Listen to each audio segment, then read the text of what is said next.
1950s, a weapon was invented that has become more powerful than America's deadliest weapons of mass destruction. It is the weapon of mass deception, and it is right in our own living rooms. The hypnotizing world of picture television brings us the news of the world through two central news agencies called Reuters and the Associated Press. The Rothschilds bought Reuters in the 1800s, which later bought the Associated Press and made the Rothschild family owners of the world's largest central news services. To the present day, the world depends on these Rothschild-owned central news services as their main source of news and information.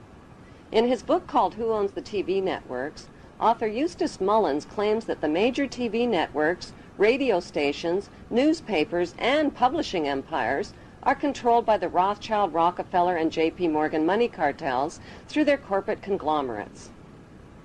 The bankster-owned media conglomerates include weapons manufacturers General Electric and Westinghouse, which profit from promoting wars. Control over the Internet, publishing, recording, and top cable companies can be traced back to the same Big Five media empires: General Electric, Time Warner, Viacom, Disney, and News Corp.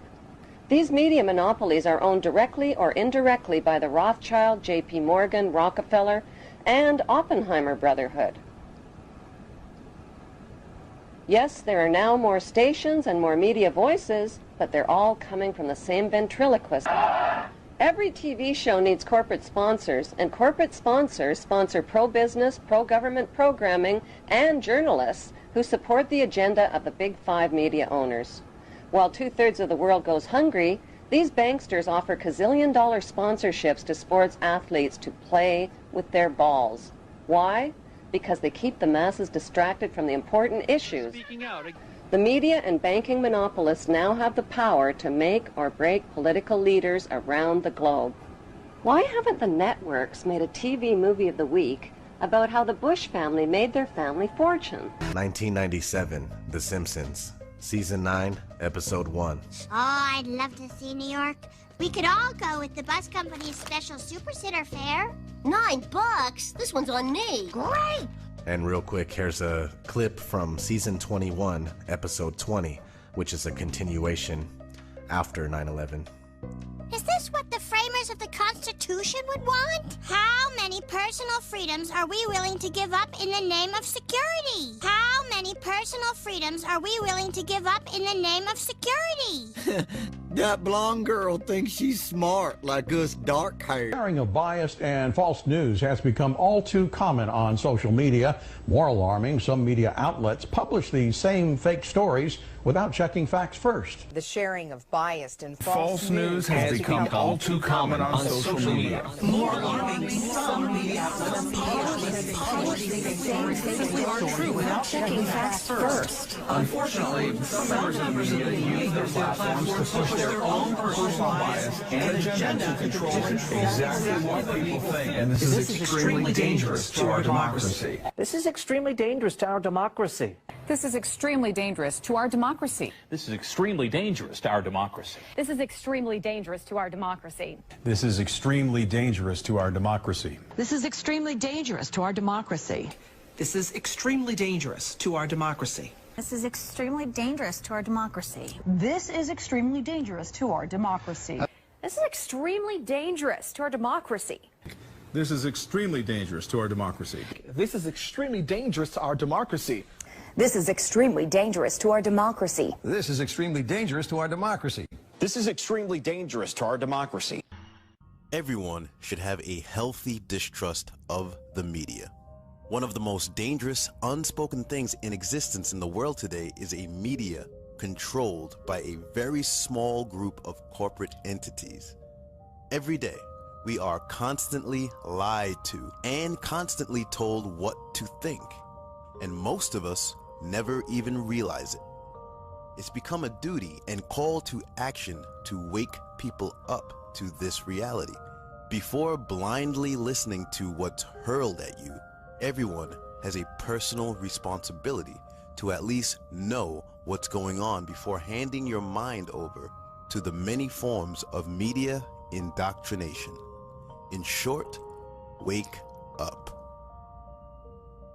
It becomes a frustrating experience to wake people up from the matrix, so to speak, and constantly overhear people all around still completely misdirected and mired in false narratives.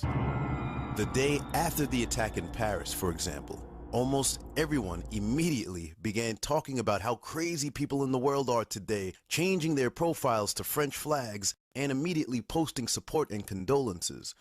And the irony was that no one had a clue about what really happened or why the entire world was made to watch. In addition to that, most people are lazy, distracted by a capitalistic existence, don't know they are brainwashed, and most times don't know what they are doing or why. Your thoughts are not your own, and you're being led by the hand every step of the way. Most people openly and defiantly do not trust their governments. People know better. However, simultaneously, they overtly trust each and everything their government does, says, and presents anyway. Because most people trust corporate news narratives where they get most of their information and never question any of it. Most people are still completely unaware that governments orchestrate and/or stage events all the time. This was always done throughout history and is still maintained today. This is nothing new under the sun. You can't even explain this to sheeple because you might become the one under attack or ridiculed for trying to tell people the real truth. Unfortunately, we have a world of people who don't understand how the world works. The media is not for information, it's for indoctrination. It's owned and operated by a very small group, and the objective of news media is compromised. It's not about informing you about what's going on in the world. The main function is to carry out agendas and control what you think, how you behave, and what you believe. We're in a live exercise here.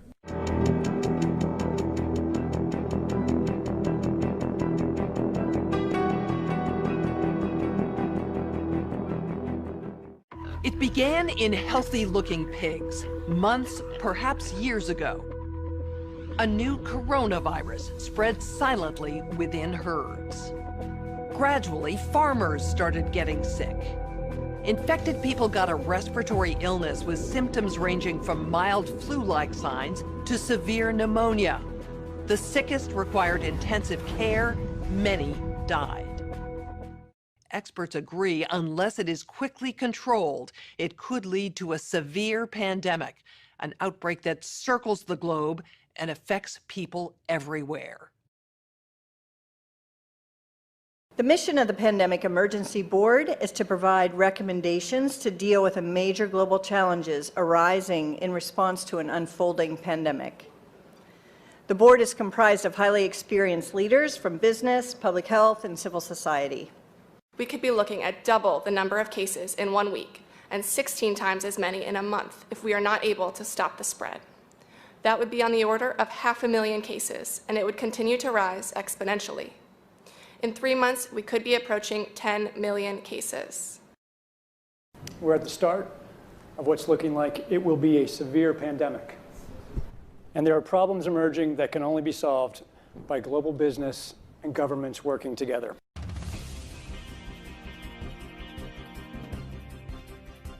We have known about CAPS-like viruses in animals and people for decades, but have not been successful at developing a licensed vaccine. And sure, there are new technologies that may help, but it's going to be difficult. I am not optimistic about having a vaccine in time to be relevant during this pandemic. So the policy crisis in question for this board in this meeting is this: how should governments, business, and international organizations allocate and distribute pandemic antivirals and medical supplies to the people who need them most? What we've seen work very well in the HIV field is, in fact, procurement through the Global Fund. So having a centralized mechanism, so financially able to procure on behalf of affected countries would be critical. I think the second thing is it's going to be very important that for the business sector, for manufacturers of antivirals, that we have clarity around what the need is and where the need is and who are making the decisions. I think that given that the countries most affected are those that are low and middle income countries with unequal access to technology, to finances, the UN has a worldwide footprint, universally recognized, and universal membership. A global stockpile would certainly help ensure more rational and strategic allocation, but the reality is that we don't have the logistics capability, even within the UN, to bring that together in one place and run it. So this is where I think a collaboration between the international organizations like the World Health Organization and the private sector, which runs these supply chains for many purposes every day, understand where the supplies are, make smart decisions about how to allocate them to the people who need them in the places that need them the most, and then work with the industry to move those supplies from where they are today to where they need to be.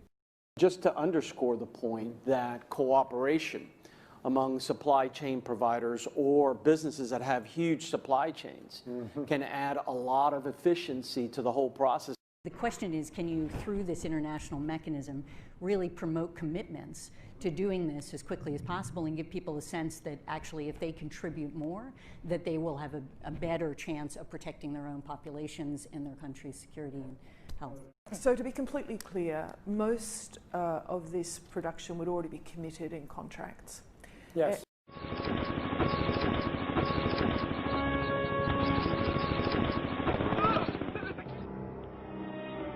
Quiero llamar al orden a este cónclave secreto de los medios del país. Estamos aquí para inventar la próxima crisis falsa que pondrá a los ciudadanos donde deben estar, en cuartos oscuros, pegados a sus televisores, aterrados de saltarse los comerciales. Hay que recurrir al clásico susto de salud pública. Una nueva enfermedad. Nadie es inmune. Es como el verano del tiburón, excepto que en lugar de tiburón hay una epidemia y en lugar de un verano es todo el tiempo.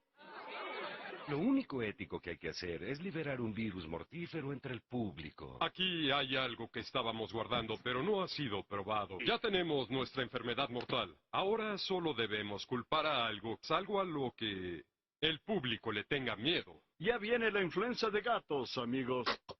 Así que estén alerta. Ese cálido cuerpo sobre su regazo podría estar listo para destruir sus tiernas entrañas. ¡No! Su creador, Matt Groening, parece tener la bola de cristal todo el tiempo. ¿O acaso él pertenece a algún tipo de club, por así decirlo, donde ahí se sabe todo lo que pasará y luego lo plasma a modo de broma en el famoso dibujo animado? El patrón que ocurre con los virus en el mundo es tan obvio que hasta la élite se permite el lujo de bromear en nuestra cara. 1989, Jason Takes Manhattan, movie poster.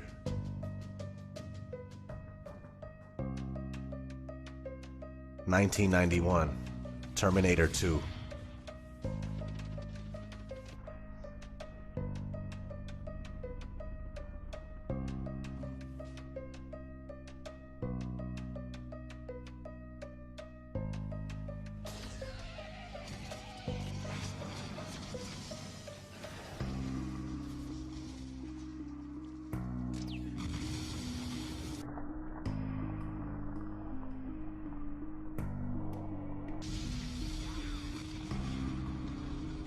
1991, Spider-Man comic.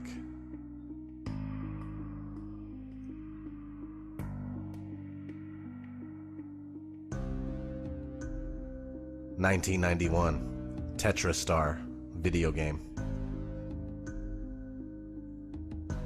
1992, King of Monsters video game.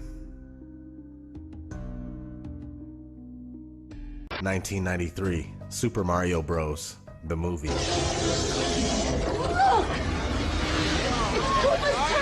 1994, Iron Man cartoon, Season 1, Episode 5. Unidentified warplane sighted heading for New York City. Our detection system shows nothing. Mayday! Mayday! New York is under attack! Intercept and destroy! A force field is shielding the warplane. It's getting through.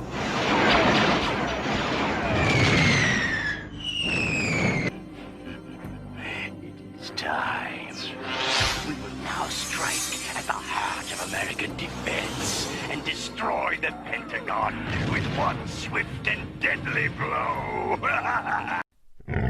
That you are a slave, Neo.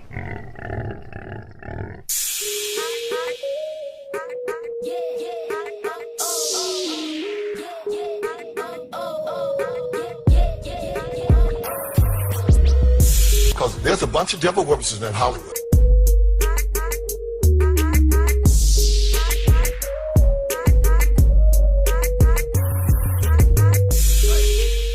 Devil workers in Hollywood.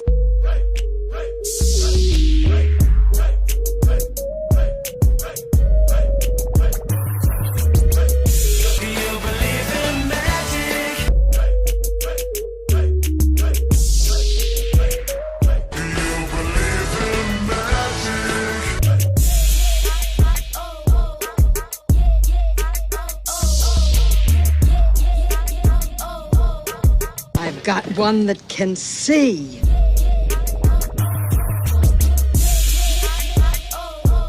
Devil workers in Hollywood.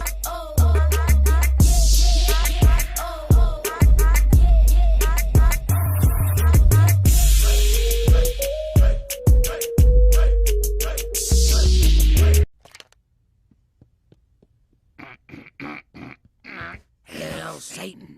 What are you doing? Trying to summon the devil. Why? Nothing good on TV. We have no boyfriends. We're bored. Something to do.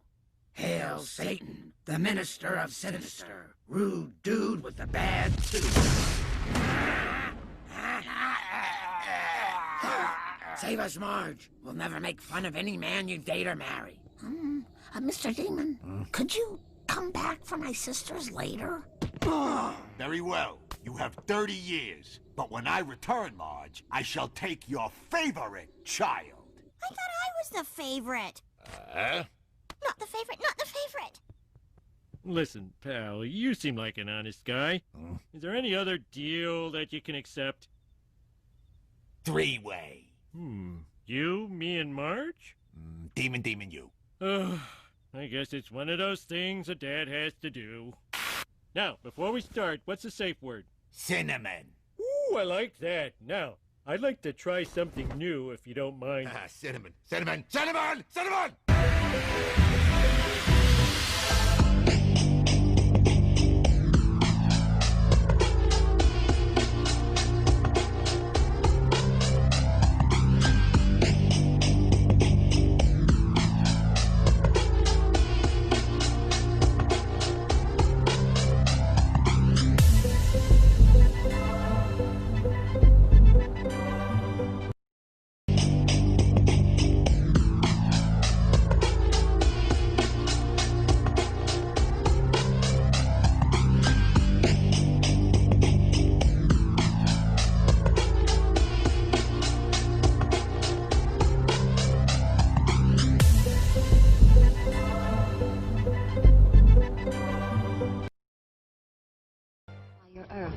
And pursue ever more imaginative means of self-destruction.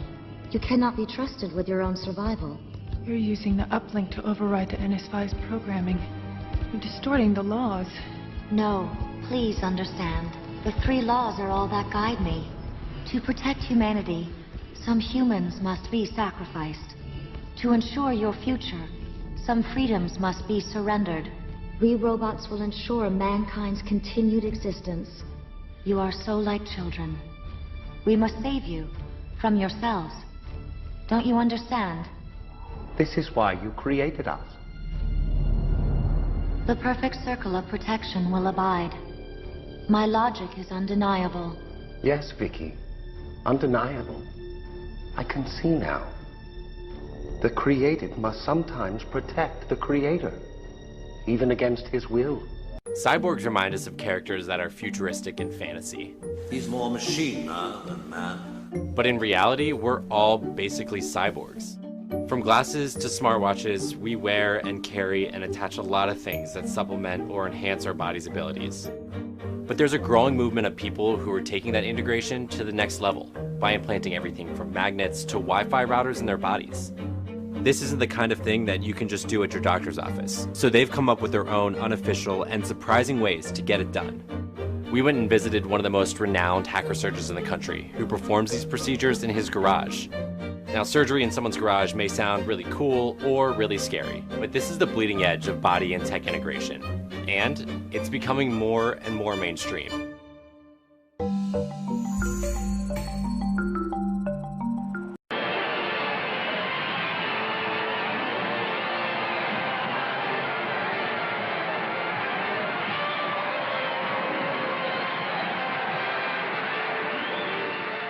Edward George Rudy ha muerto hoy. Edward George Rudy era el gerente de esta emisora asociada a la cadena Union Broadcasting y ha muerto a las 11 de la mañana de un ataque cardíaco. Y ay de nosotros, estamos en un grave apuro. Bien. Un hombrecito rico y canoso ha muerto. ¿Y eso qué tiene que ver con el precio del arroz, eh? ¿Y por qué decir ay de nosotros? Porque todos ustedes y 62 millones de americanos me están escuchando ahora, porque menos del 3% de ustedes leen libros. Porque menos del 15% de ustedes leen los periódicos. Porque la única verdad que oyen es la que se transmite por televisión. En nuestros días hay toda una nueva generación que no está enterada de nada que no haya salido por ese aparato. El televisor es el evangelio, la última revelación. El televisor puede ser la fortuna o la ruina de presidentes, papas, primeros ministros. El televisor tiene el más imponente y maldito poder que existe en nuestro desorientado mundo. Y hay de nosotros si llega a caer en manos de los malvados. Y por esa razón hay de nosotros porque Edward George Rudy ha muerto. Porque ahora esta compañía está en manos de la CCA, la Corporación de Comunicaciones de América. Hay un nuevo presidente en la Junta, el señor Frank Hackett, que ocupa el despacho que fue del señor Rudy. Y cuando esta emisora, que es una de las más importantes del país, controla uno de los más imponentes y malditos sistemas de propaganda de este desalmado y sucio mundo, ¿quién sabe qué mierda será canjeada por la verdad en esta cadena? Así que escúchenme, escúchenme.